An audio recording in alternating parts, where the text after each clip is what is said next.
Oi, gente, tudo bem? Hoje a gente está indo para o nosso quarto episódio do Café e Autoconhecimento e hoje o nosso tema vai ser desapego, né? Deixar alguma coisa aí, a gente desapegar, né? E vamos conversar um pouquinho sobre isso, mas antes vamos preparar algo pra gente beber. Hoje eu não vou fazer café, hoje eu acho que eu vou fazer um chazinho, que hoje o dia tá frio, né? Tá gostoso, tá pedindo um chá hoje. Então vamos lá comigo.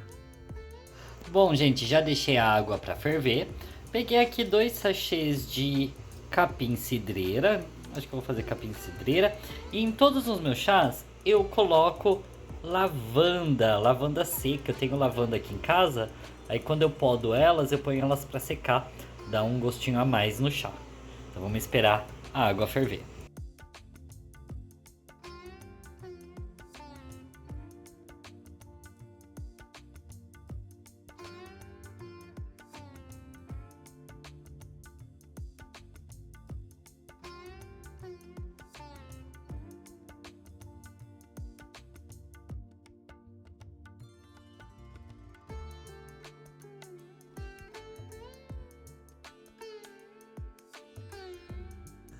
O chazinho aqui pronto. Agora só vamos esperar, né, difundir todos os sabores e daí a gente vai sentar para conversar. Vamos lá. Bom, gente, já tô sentado aqui. Vamos servir um chazinho e vamos falar um pouquinho de desapego, né? Quando a gente fala de desapego, a gente está falando de quando a gente deixa algo conhecido para trás, né? A gente está falando, primeiramente, quando a gente se apega a alguma coisa, ou a alguém também, provavelmente vai ser algo que a gente conheça, que a gente tem familiaridade e que de certa forma traz uma confiança, uma segurança, né? A partir do momento que a gente se decide se desapegar de alguém ou de alguma coisa, é porque aquilo a gente entende que aquilo não funciona mais pra gente, né? Quando a gente está lidando de desapego em relação a alguém, é muito mais difícil porque a gente está lidando com o nosso emocional. A gente está lidando com o fato de que a gente precisa deixar o nosso porto seguro, ou aquela coisa conhecida, né? Ou aquilo que de uma certa forma nos traz confiança e segurança para trás, né? É o famoso deixar ir. E como que a gente faz isso? É muito complicado, porque eu imagino que o ser humano ele seja muito movido à emoção, né? É como o cérebro fala assim, ó, não funciona mais para você, deixa partir, segue um outro caminho e se desconecta daquilo. Mas por outro lado, o coração tá falando, não, mas eu gosto dessa zona de conforto, eu gosto dessa confiança, dessa segurança. Uma das coisas que nós temos que fazer quando um ciclo se fecha, quando algo termina, um capítulo se encerra, é se desapegar. E eu vou ser muito sincero com vocês. Uma coisa que eu aprendi nessa minha caminhada. Vem, Pandora! Uma coisa que eu aprendi nessa minha caminhada, minha gata aqui, é que o desapego ele pode ser intencional, mas a gente não consegue obrigar, a gente não consegue se desapegar de maneira espontânea. Pronto, me desapeguei. Não, exige um tempo. Nesse meu processo de autoconhecimento, lidando com as fases do luto, com a cura emocional, eu identifiquei que eu tinha um certo apego ansioso ao ex-relacionamento. Ou seja, a ausência daquela pessoa me trazia muito mais ansiedade do que qualquer outro sentimento, vamos dizer, do que uma tristeza, por exemplo, quando o relacionamento acabou. E eu comecei a identificar que um padrão muito forte que eu tinha dentro de mim era sair da zona de conforto, era o medo do novo, o medo do futuro, muitos medos, né?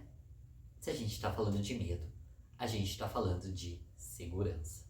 Logo, eu identifiquei no meu processo de autoconhecimento o quão inseguro eu sou, ao ponto de depositar toda a minha segurança no outro.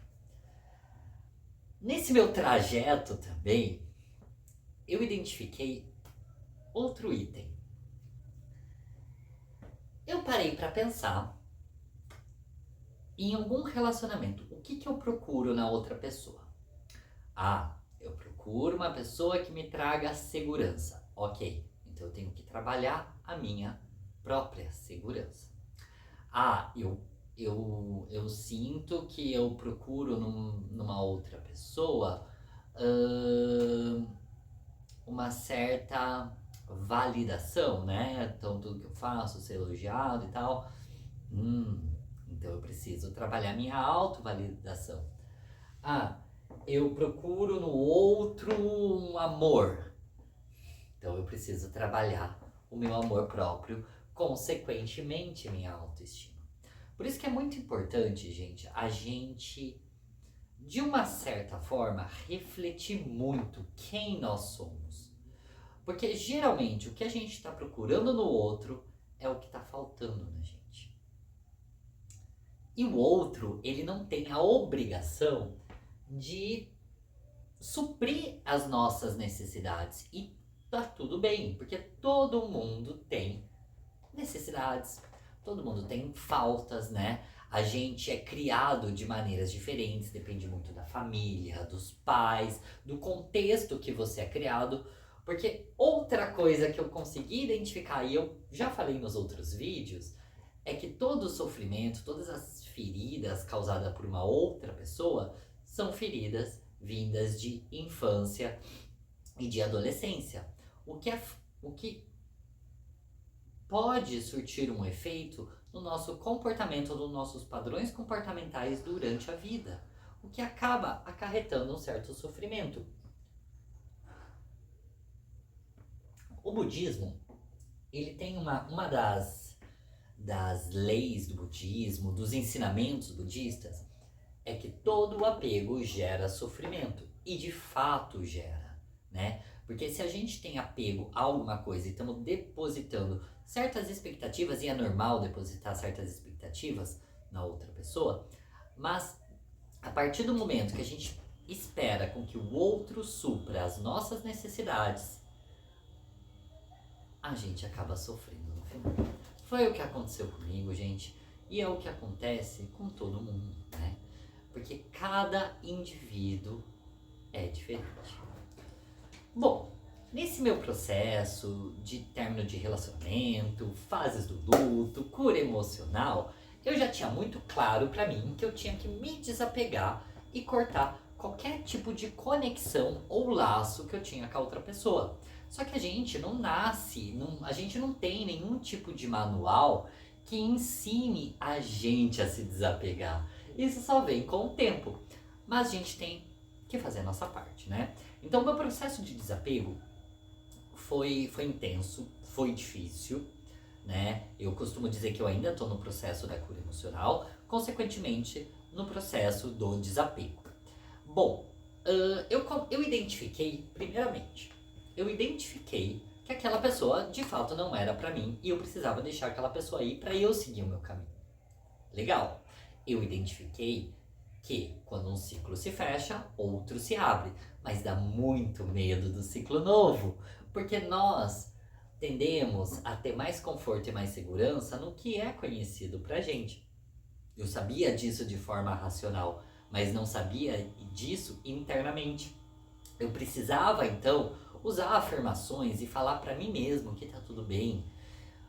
Uma coisa que eu fazia, sem ninguém ter me ensinado, terapia, nada, mas era uma coisa que eu usava muito nas minhas reflexões. Eu tentava voltar no meu passado.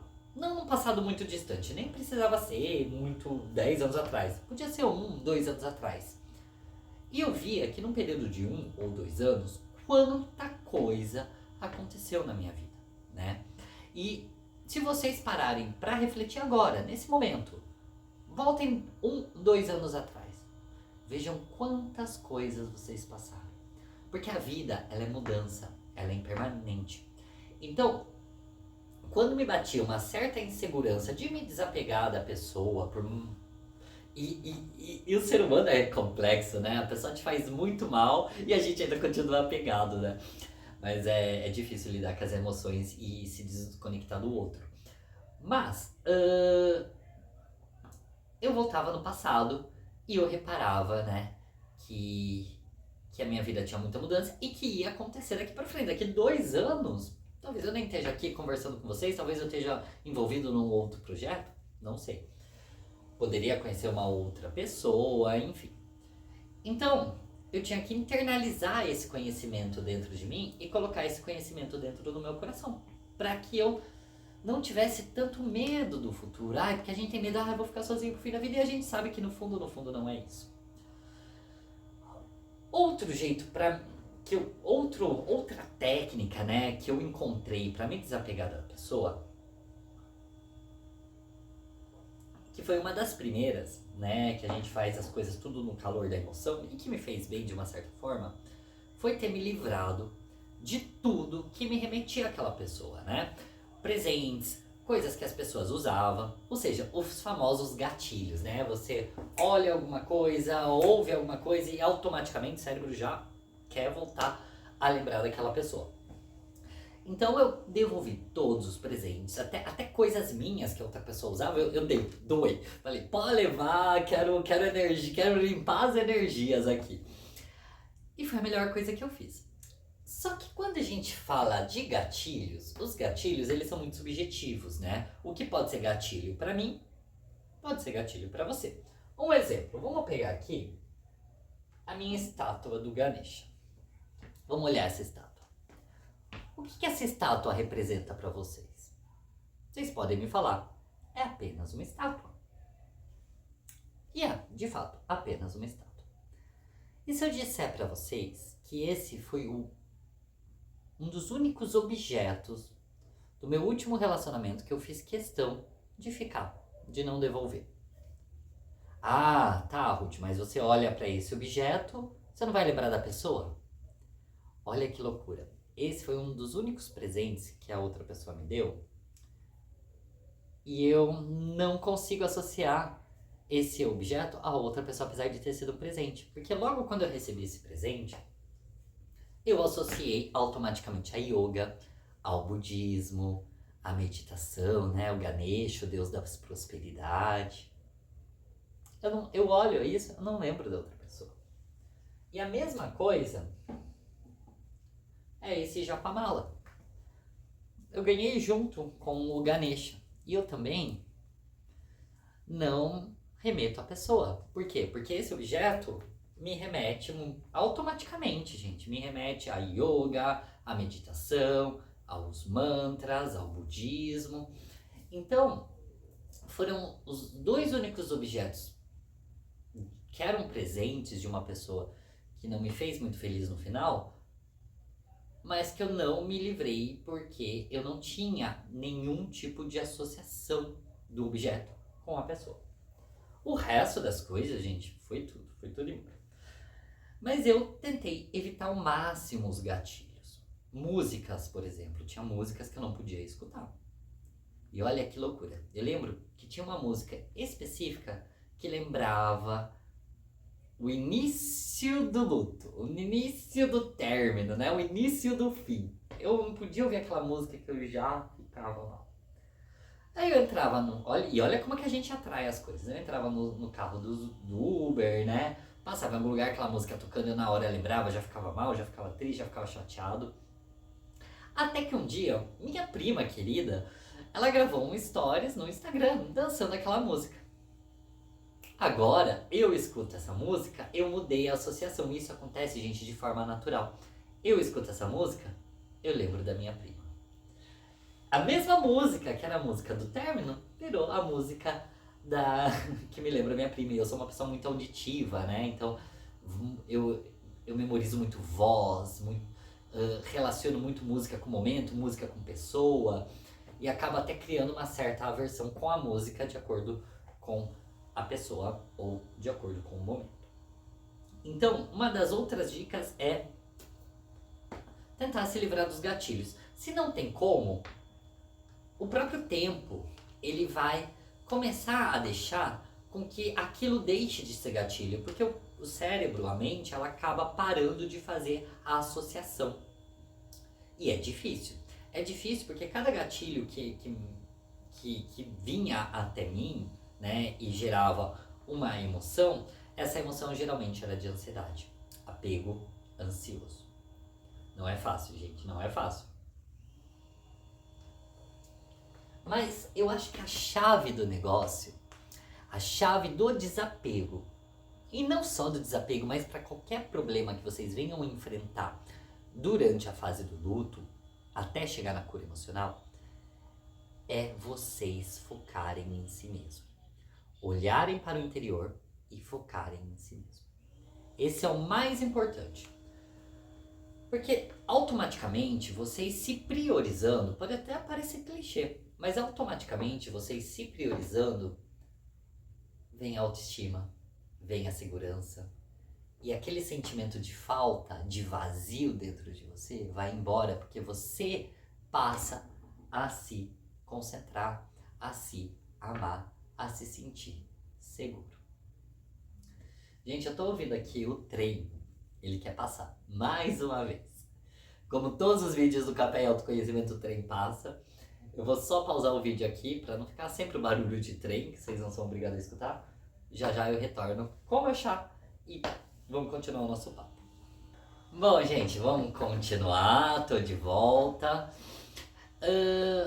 Voltando a falar do apego. Eu usava uma linha de reflexão, uma linha de pensamento que me ajudava muito a não voltar atrás na minha decisão de, tudo terminou, né? Vou ser corajoso e enfrentar o luto, né? Bom, eu pensava assim. Primeiro eu tentei transformar todo aquele meu sofrimento numa oportunidade de eu trabalhar tudo que precisava ser trabalhado no meu interior. Só uma forma positiva de se pensar, né? Mas eu garanto, não foi fácil, gente. Não foi nada fácil isso. Mas a linha de pensamento que eu usava era assim. O relacionamento foi de 1 ano e meio, mais ou menos. Eu pensava assim, gente, eu vivi a vida inteira sem conhecer essa pessoa, sem essa pessoa na minha vida. Então eu consigo continuar vivendo sem a pessoa ou sem aquilo na minha vida, né? E quando eu disser aquilo, pode ser qualquer outra coisa. Pode ser trabalho, pode ser objeto, pode ser qualquer coisa. Mas como a gente está falando de luto e luto envolvendo pessoas, né? Seja pessoas vivas ou não, acaba sendo um pouco mais complicado, né? O emocional pega mais. Eu lembro que quando fez 1, 2 semanas que eu já não tinha mais nenhum contato com a pessoa, eu falava, meu Deus, né? Aquela pessoa que eu conversava por 1 ano e meio, 2 anos, todos os dias, que eu tinha uma convivência. Esse foi o período maior que a gente ficou sem conversar, 2 semanas. Quando eu vi, já estava passando quase 1 mês. E eu falei, poxa, se eu consigo ficar 1 mês sem falar com a pessoa, ou sem ter contato com a pessoa, então eu consigo mais 2, mais 3, mais 4 meses. De repente, uma ocasião fez com que eu encontrasse essa pessoa de novo. E que a gente trocasse meia dúzia de palavras. Quando eu percebi, eu senti que eu tinha regredido.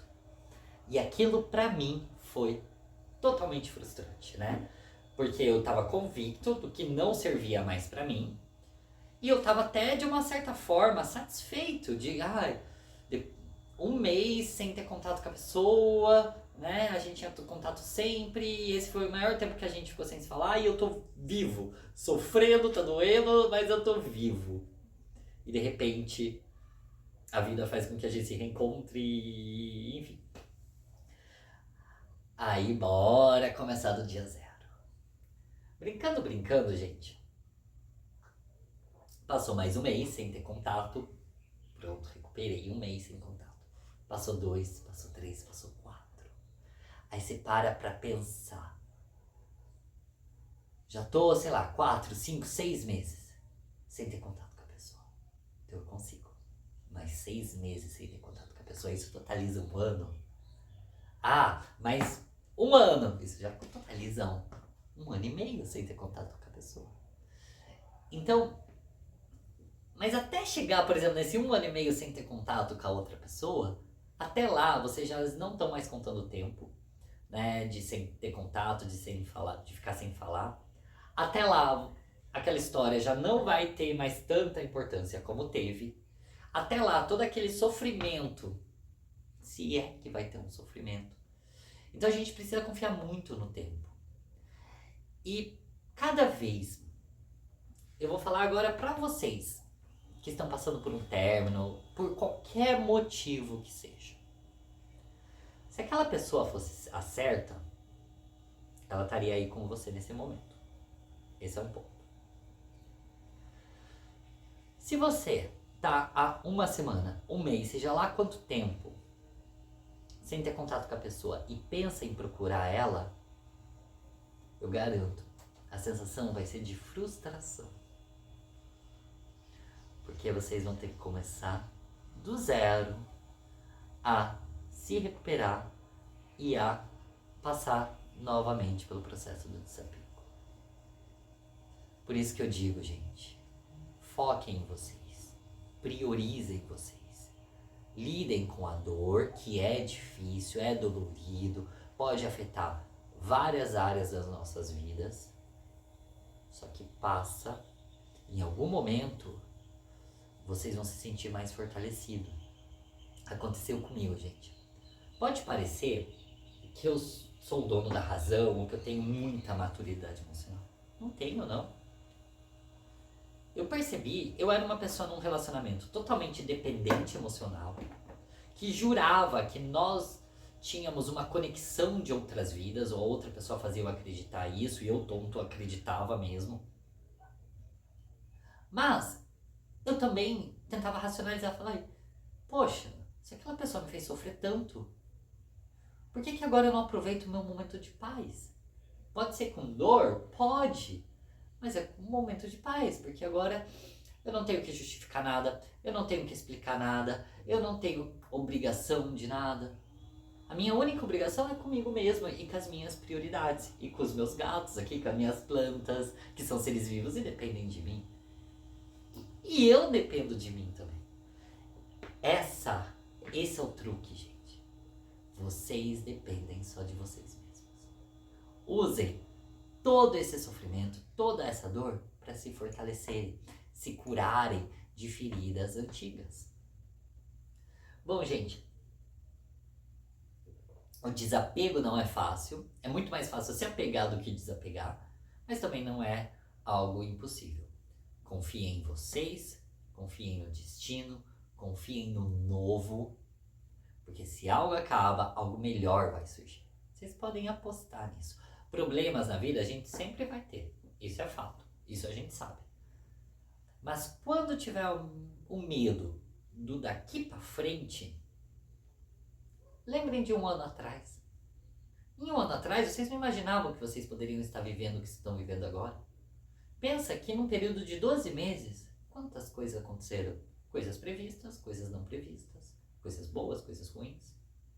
Então daqui 1 ano, a gente vai sentar, vai conversar e vamos falar o que mudou de julho desse ano para julho do ano que vem.